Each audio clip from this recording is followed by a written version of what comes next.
शाम के टाइम में यहाँ हम खड़े हैं छत पे और कितना सुंदर दिख रहा है सूरज डूबता हुआ। और ये देखो उगता हुआ सूरज, ये और ये हमारे घर की शान है मंगू।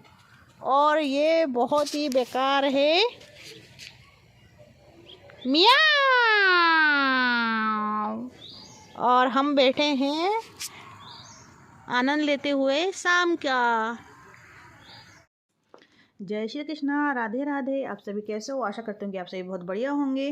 मैं आ गई हूँ अपनी डेली रूटीन के साथ में फिर से आप लोगों के पास, आप लोगों के साथ फिर से एक नया दिन लेके और अपने दिनचर्या का एक रूटीन लेके। हमेशा की तरह सुबह के टाइम है और मैं बना रही हूँ मानसी के लिए नाश्ता, क्योंकि उसे जाना है स्कूल।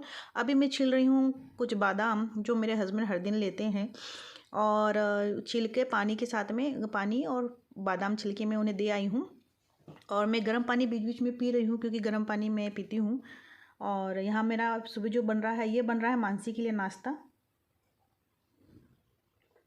और वो कभी एक पराठा खा के चली जाती है चाय के साथ में, कभी पराठे, आलू की सब्ज़ी, कुछ भी ऐसा मतलब सुबह बना कर दे देती हूँ। पर मैं उसे जो फास्ट फूड होते हैं ना, वो कभी भी नहीं बना कर देती हूँ। सिंपल जो खाना बनता है वही बना के देती हूँ, या फिर मैं बर्मीसली जो गेहूँ के आटे से बना हुआ है वो ही बनाकर उसे देती हूँ।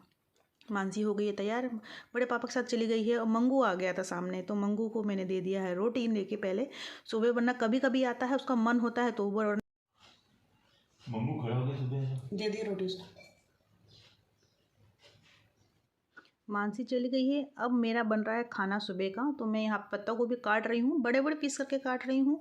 और इसको मैं क्योंकि कुकर में ही डालने वाली हूँ बॉईल करने के लिए, तो नमक और हल्दी के साथ इसे मैं उबाल लूँगी। दूध वाले भैया आ गए थे, दूध दे गए, तो एक तरफ दूध भी गर्म हो रहा है और मैंने ये सारे ही उसमें पत्ता गोभी काट के डाल दिया है। थोड़ा सा हल्दी नमक डाल के उसे उबालने के लिए और एक तरफ कढ़ाई में मैंने तड़का लगाने के लिए सब्ज़ी तैयार कर ली है। यहाँ पर देखिए पानी उबल गया है अच्छे तरीके से। मैंने उसके उबाल के पानी को पूरा अच्छे से दबा के निकाल लिया है और सब्ज़ी मेरी यहाँ तैयार हो गई है और दाल मेरी बन चुकी है। और यहाँ मैं निकाल रही हूँ गर्मा गर्म रोटी। जैसे ही रोटी मेरी बन जाती है वैसे ही मैं ससुर जी के लिए खाना भी निकालने की तैयारी कर लेती हूँ। तो पहले 2-3 रोटी निकाल लेती हूँ, उसके बाद ही खाना परोसती हूँ। यहाँ पे मैं बना रही हूँ रोटी, और मेरे हस्बैंड जब तक अंदर तैयार होते हैं वो बाद में जाते हैं। मेरे जेठ जी और ससुर जी पहले चले जाते हैं शॉप पे। और बस यहाँ पे मेरा खाना बन गया है, मैंने खाना दे दिया है। और अब हो रही मेरी किचन की सफाई, जो डेली रूटीन का एक हिस्सा है, क्योंकि मैं किचन इस तरफ से एक तरफ से साफ़ करते हुए चले जाती हूँ। और जितने भी मेरे बर्तन हैं वो मैं एक तरफ रख देती हूँ। मेरे हस्बैंड भी चले गए हैं, देखिए मेरा किचन यहाँ साफ़ हो चुका है और यहाँ बर्तन पड़े हैं। अब ये मैं बर्तन को धोऊँगी। और बज रहे हैं अभी 10:10। मैं यहाँ पे आ गई हूँ मियाँऊ को देखने के लिए, पर मियाँऊ 2 दिन से खाना नहीं खा रही, वो भी बीमार मुझे महसूस हो रही है। उसे दस्त लग गई है और छोटा सा बच्चा है, दूध रोटी ही कितना खाएगा। और हमारे यहाँ तो चिकन मटन चलता नहीं है, या फिर अंडे भी नहीं चलते। वो इतना छोटा भी है, तो क्या करे समझ में नहीं आ रहा था। इसकी वजह से मैंने उसे ले तो लिए और उसको अपने घर में रख तो लिया, और वो कहीं जा भी नहीं रहा था। और लाने के बाद इतना पछता भी रही थी कि मैंने क्यों ही उसको हाथ लगा दिया है करके। और वो घर के आसपास ही चिल्ला रहा था, कहीं जा नहीं रहा था। तो देखा वो बैठी हुई थी चुपचाप और खा पी नहीं रही थी कुछ भी, और एकदम साइलेंट हो गई बिल्कुल। दौड़ के जैसे मेरे पास, जैसे मैं गेट खोलती थी ना, तो दौड़ के पहले वो पैर के पास मेरे आ जाया करती थी। अब उसने आना भी छोड़ दिया है, चिल्लाना भी छोड़ दिया है, बोलना भी छोड़ दिया है।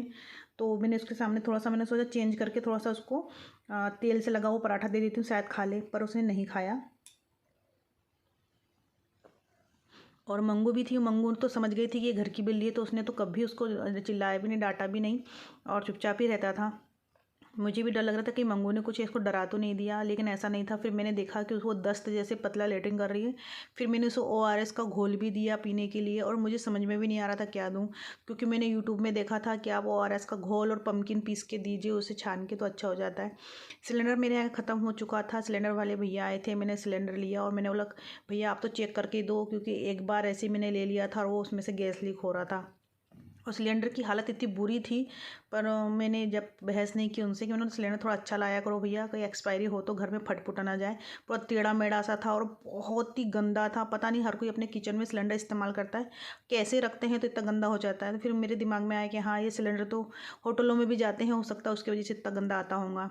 तो मैं बैठी हुई थी छत पे, और अचानक से इस टाइम पे ना अलग अलग कलर के, अलग अलग बहुत ही सुंदर सुंदर पक्षी आ रहे हैं, कहीं से उड़ के आ रहे हैं शायद तक अलग जगह से।